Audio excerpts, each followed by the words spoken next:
Hello hi नमस्कार welcome back to my channel Donald creation. आपण मैंने केमती अच्छे भावुँ बहुत भल थे मुझे बहुत भलरे अच्छी। प्रभु जगन्नाथ निकट में प्रार्थना करी समस्ते भल खुशी था। चलते आज गोटे रेसिपी बनाऊँगी जोटा कि कदली फूल व कदली भंडा जानी थे से मुझे प्रस्तुत कर कंटिन्यू रुहतु आ निश्चित रूपे घरे बनईकि खातु और परिवार लोक खातु। वीडियोटी कंटिन्यू वाच करूँ तो आप जापर देखो मुझे भंडार फूल को काढ़ी नहीं कि आलू सहित टिके लुण देकी पानी रे भल भाव धोईकी ये सीझे नहीं ये देखु आलू सीझी जा से फूल सीझी जा।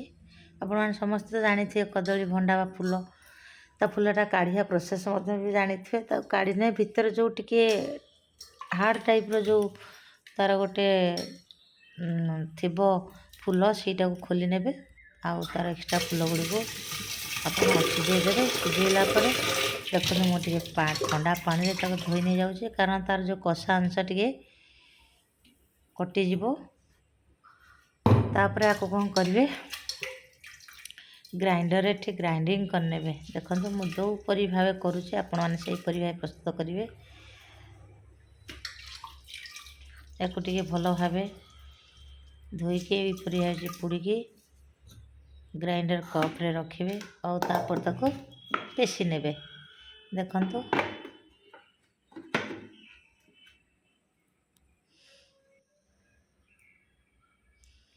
ये देखो टिके पानी देली कारण पानी नदेले पेस्ट हेनी टिके जस्ट पानी देवे तापर पेस्ट करने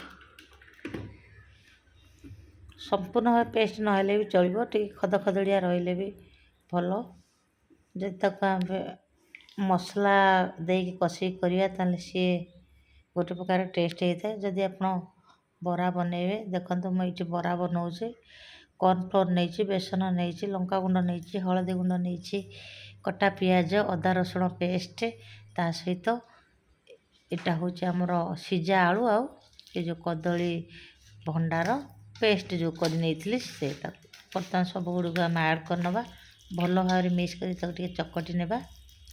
कॉर्नफ्लोर देले जो बरा बनइले से टिके हार्ड होता है भल होता है से आपण परिमाण देखिकी कॉर्नफ्लोर नेबे।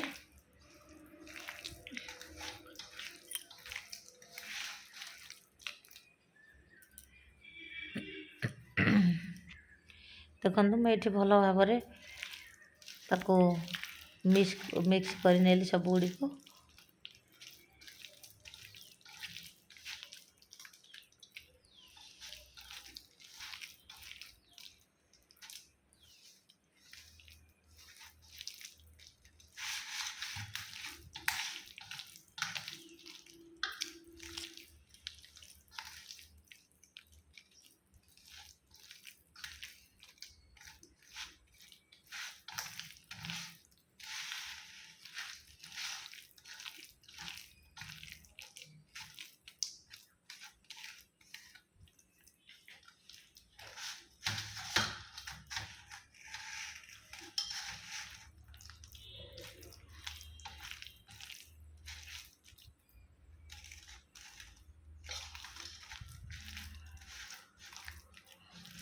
देखो ये कंटिन्यू रुहतु ये मोर रेडी हो जाइए। तापर आम कौन करवा तो मुझे हाथ धोई नेली बर्तमान तावा को पैन ले बसैबा और से तेल देकी तेल को गरम करने तेल गरम हो गला परे आमे बरा सेपरे ताको गोटे गोटे करी थोइबा।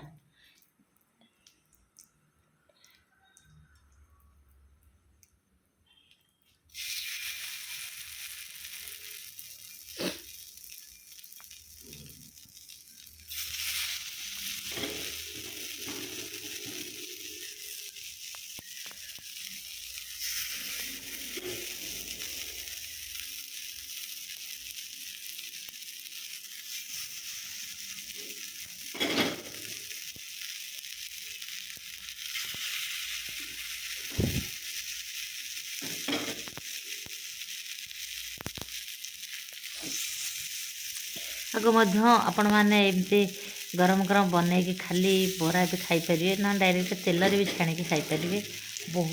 ବହୁତ ହିଁ ଟେଷ୍ଟ ଲାଗିଥାଏ। ଥରେ କରିକି ଆପଣମାନେ ଖାଆନ୍ତୁ ଆଉ ଦେଖନ୍ତୁ କେମିତି ଲାଗୁଛି ମୋତେ ନିଶ୍ଚିତ ରୂପେ କମେଣ୍ଟରେ ଜଣାନ୍ତୁ। କୁହନ୍ତୁ। ଏଇଠି ମୋର ତାୱା ଚାରିପଟେ କଭର ହେଇଯାଇଛି, ତାକୁ ଆମେ କିଛି ସମୟ ଛାଡ଼ିଦେବା। ତ ଗୋଟେ ସାଇଡ଼ ବ୍ରାଉନ୍ କଲର୍ ହେଇଗଲା, ଫେର୍ ତାର ଅପୋଜିଟ୍ ସାଇଡ଼୍ଟା ଲେଉଟାଇ ଦେବା।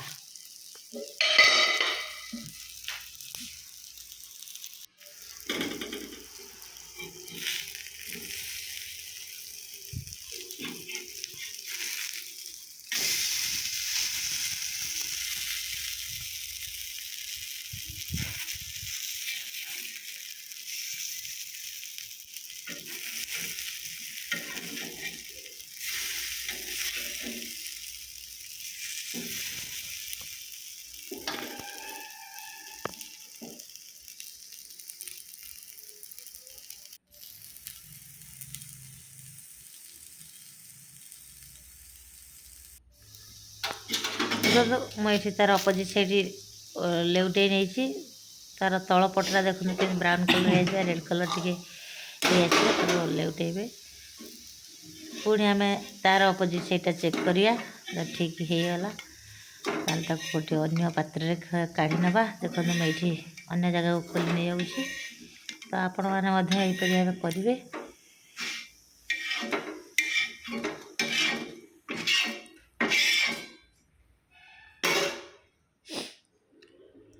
ପୁଣି କ'ଣ କରିବା, ତାୱାରେ ତେଲ ଟିକେ ଦେଇକି ଆଉ ଅନ୍ୟ ଯେତିକି ପ୍ରସ୍ତୁତ ହେଇକି ଅଛି ତାକୁ ମଧ୍ୟ ଏଇ ସେପ୍ରେ ଆମେ ବରା ବନେଇ ନେବା।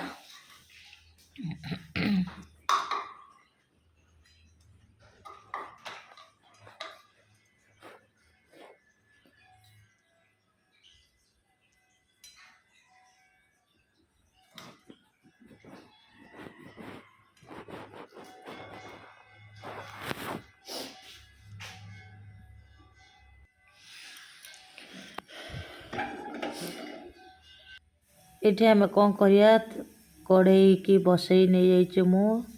ସେ ଟିକେ ତାତିଗଲା ପରେ ତେଲ ଦେଇକି, ତେଲ ଗରମ ହେଇଗଲା ପରେ ଏଠି ପୂର୍ବରୁ ପ୍ରସ୍ତୁତ କରି ରଖିଛି। ଦେଖନ୍ତୁ ଅଦା ରସୁଣ ପେଷ୍ଟ, ଯେତିକି ପାଉଡ଼ର ମସଲା ପାଉଡ଼ର ସବୁ ଆଡ଼୍ କରାହେଇଛି। ଗରମ ମସଲା, ହଳଦୀ ପାଉଡ଼ର, ଜିରା ପାଉଡ଼ର, କୋରିଏଣ୍ଡର ପାଉଡ଼ର, ମିର୍ଚ ପାଉଡ଼ର ସବୁ ଗୁଡ଼ାକ ଆଡ଼୍ କରାହେଇଛି। ବର୍ତ୍ତମାନ ତେଲ ତାତି ଯାଇଛି କଢ଼େଇରେ, ଦେଖନ୍ତୁ କିଛି ଜିରା ପକାଇ ନେବା। ସେ ଟିକେ ଫୁଟିଗଲା ପରେ ଆମେ ଗୋଟେ ଡାଲଚିନି ପକାଇବା।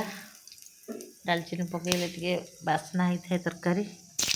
ତାପରେ କଟା ହେଇଥିବା ପିଆଜକୁ ପକାଇବା।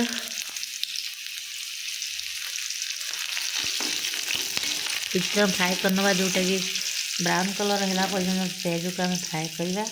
ତାପରେ ଏଇ ସମୟରେ ଆମେ କାଶ୍ମୀରୀ ମିର୍ଚ ପାଉଡ଼ର ଟିକେ ଦେବା। ଏଟା ଦେଲେ ତରକାରୀର କଲର୍ ବଢ଼ିଥାଏ। ଆଉ ତାକୁ ଅଧିକା ପୋଡ଼ି ଦେବେନି ତେଲରେ, ଠିକ୍ ଲିମିଟ୍ରେ ଦେବେ। ପୂର୍ବରୁ ପ୍ରସ୍ତୁତ ହେଇକି ଥିବା ପେଷ୍ଟକୁ ମଧ୍ୟ ଆ ସାଙ୍ଗରେ ଆମେ ବର୍ତ୍ତମାନ ଆଡ଼୍ କରିନେବା। ଏ ଦେଖିବେ ଏଇନା କେତେ ସୁନ୍ଦର କଲର୍ ହେଇଯିବ, ଦେଖନ୍ତୁ।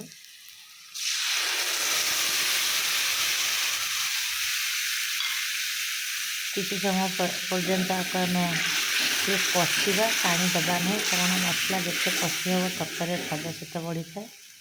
ପାଣି ଦେଇଦେଲେ ଟେଷ୍ଟ କମିଯିବ, ଆଉ ମସଲା କଞ୍ଚାଣିଆ ରହିବ। ତେଣୁକରି ଆମେ ତାକୁ ଛାଡ଼ିଦେବା କିଛି ସମୟ।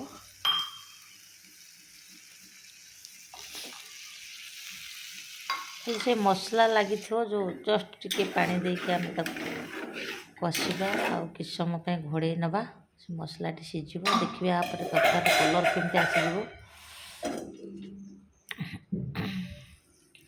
ତ ଏଇଠି ଚେକ୍ କରିନେବା, ଦେଖନ୍ତୁ କେତେ ବଢ଼ିଆ କଲର୍ ଆସିଯାଇଛି, କି ସୁନ୍ଦର ଦେଖାଯାଉଛି।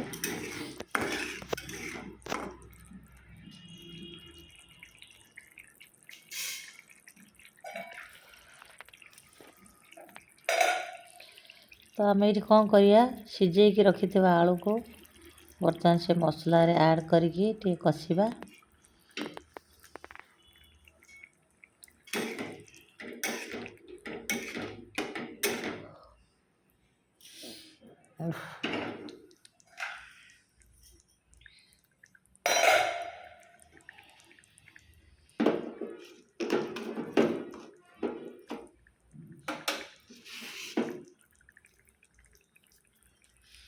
ତ ଏଇଠି ମୁଁ ଟିକେ ଲୁଣ ନେଇଯାଇଛି। ଆପଣମାନେ ଚାହିଁଲେ ସବୁ ତାର ପ୍ରୋସେସ୍ ସରିଲା ପରେ ମଧ୍ୟ ଆପଣ ଲୁଣ ସ୍ୱାଦ ଅନୁସାରେ ପକାଇ ପାରିବେ, କିନ୍ତୁ ମୁଁ ଏଇଠି ପକାଇ ଯାଇଛି। ତାପରେ ଟିକେ କିଛି ସମୟ ଘୋଡ଼େଇ ନେବା, ଯେହେତୁ ଆଳୁ ପୋଡ଼ିଗଲା। ଟିକେ ଆଳୁ ଭିତରକୁ ଯେମିତି ମସଲା ଗଲେ ଟେଷ୍ଟ ଲାଗିବ, ସେଥିପାଇଁ ଆମେ ଟିକେ ଆଳୁକୁ କଷି ନେବା ମସଲା ସହିତ। ଏଠି ଦେଖନ୍ତୁ ମସଲା କଷି ହେଇଗଲାଣି। ତ ଏପଟେ ମୁଁ ପ୍ରସ୍ତୁତ କରି ରଖିଥିଲି ଗରମ ପାଣି ମଧ୍ୟ ଟିକେ ଦେଇଦେଲି। ଆଳୁର ପରିମାଣ ଦେଖି ଆପଣ ପାଣି ଦେବେ।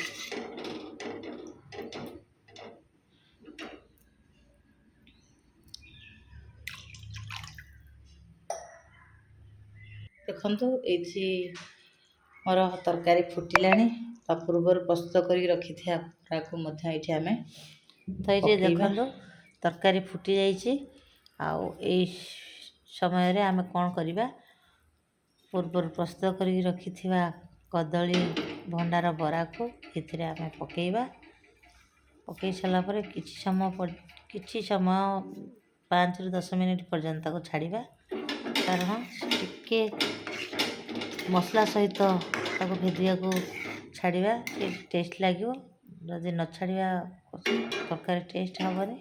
ସେଥିପାଇଁ ଆମେ 5ରୁ 10 ମିନିଟ୍ ଛାଡ଼ିବା। ଦେଖନ୍ତୁ ତରକାରୀର କଲର୍ ମଧ୍ୟ ଆସିଯାଇଛି।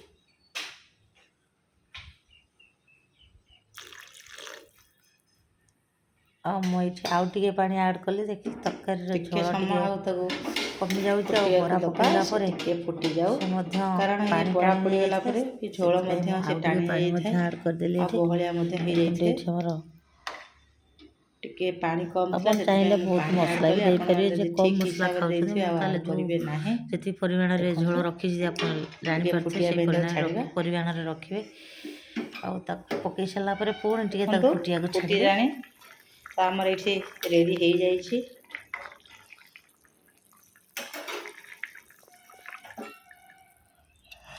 ଆପଣମାନଙ୍କ ପାଖରେ ଯଦି କସ୍ତୁରୀ ମେଥି ପତ୍ର ଥିବ ଟିକେ ପକାଇକି ଘୋଡ଼େଇ ଦେବେ, ଆହୁରି ତରକାରୀର ସ୍ୱାଦ ସେ ବଢ଼େଇଥାଏ। ନଚେତ୍ ଏଇଠି ଦେଖନ୍ତୁ ଆମର ପ୍ରସ୍ତୁତ ହେଇଯାଇଛି ମୋ ପାଖରେ ନାହିଁ, କଦଳୀ ବରା ତରକାରୀ। ଆପଣ ଯଦି ରଖିଥିବେ ଧନିଆ ପତ୍ର ଟିକେ ଆଡ଼୍ କରିକି ଘୋଡ଼େଇ ନେବେ। ଆଉ ତାର ସ୍ୱାଦ କେମିତି ଲାଗୁଛି ଜାଣନ୍ତୁ। ତା ସହିତ କସ୍ତୁରୀ ମେଥି ପତ୍ର ମଧ୍ୟ ଆଡ଼୍ କରିକି ଘୋଡ଼େଇ ନେବେ। ପୁଣି ଦେଖାଯିବ ତାର ବାସ୍ନା ଆସ୍ତେ ରଖୁଛି। ତରକାରୀର ସ୍ୱାଦ ମଧ୍ୟ ବଢ଼ିଥାଏ। ଆପଣମାନେ ଏଇଭଳିଆ ପ୍ରସ୍ତୁତ କରନ୍ତୁ, କେମିତି ଲାଗୁଛି ମୋତେ ନିଶ୍ଚୟ କମେଣ୍ଟ ବକ୍ସରେ କମେଣ୍ଟ ଦିଅନ୍ତୁ। ପ୍ରେସ୍ କରନ୍ତୁ ଆହୁରି ଏଇଭଳିଆ ନୂଆ ନୂଆ ଭିଡ଼ିଓ ଦେଖିବା ପାଇଁ।